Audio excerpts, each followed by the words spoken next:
Right behind this white bus, we'll see this red car down here, and right about here is when he's starting to have car troubles. We'll see him flash the brake lights a couple times.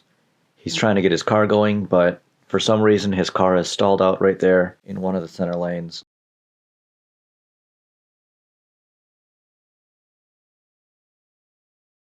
This white van behind him eventually gets around him.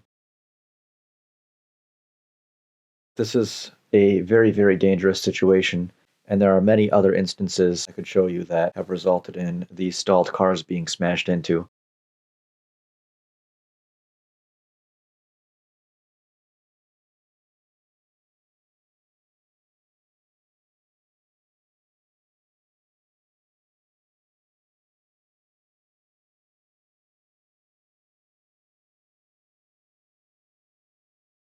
This driver gets out and opens his hood, and he tries for a little bit to figure out what's wrong. Maybe he has a loose battery connection or something. But eventually he realizes he's just not going to get it going. And he finally decides to find a gap in traffic and make his way onto the shoulder there.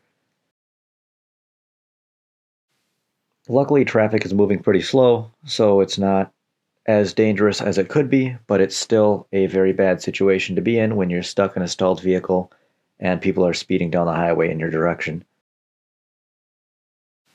Fortunately, it doesn't take long for State Patrol to show up, and an ambulance happens to show up as well and stops at the scene.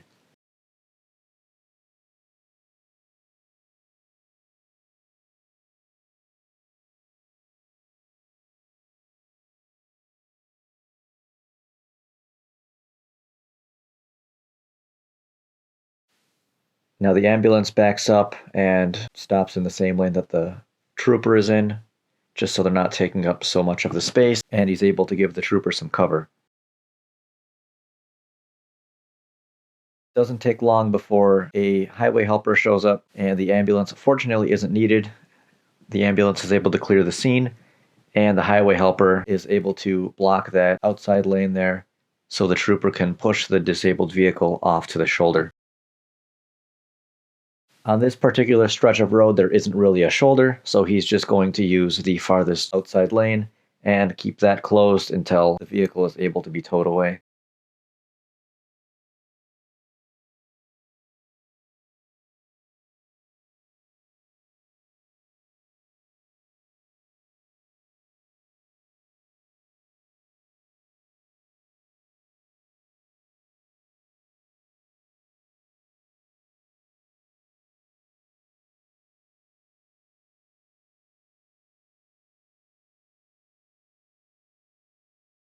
So now we can see they are stopping on that outside lane there. And what the highway helper is going to do is he's going to back up to start getting people to merge over further and create a buffer zone between where the lane is closed and the trooper. So if anybody were to not pay attention and hit his vehicle, it won't also hit the trooper and the car and the tow truck. So a tow truck pulls up shortly after, is able to load the vehicle up, pull it away, and everybody clears the scene safely, and it's another good ending to what could have been a bad situation.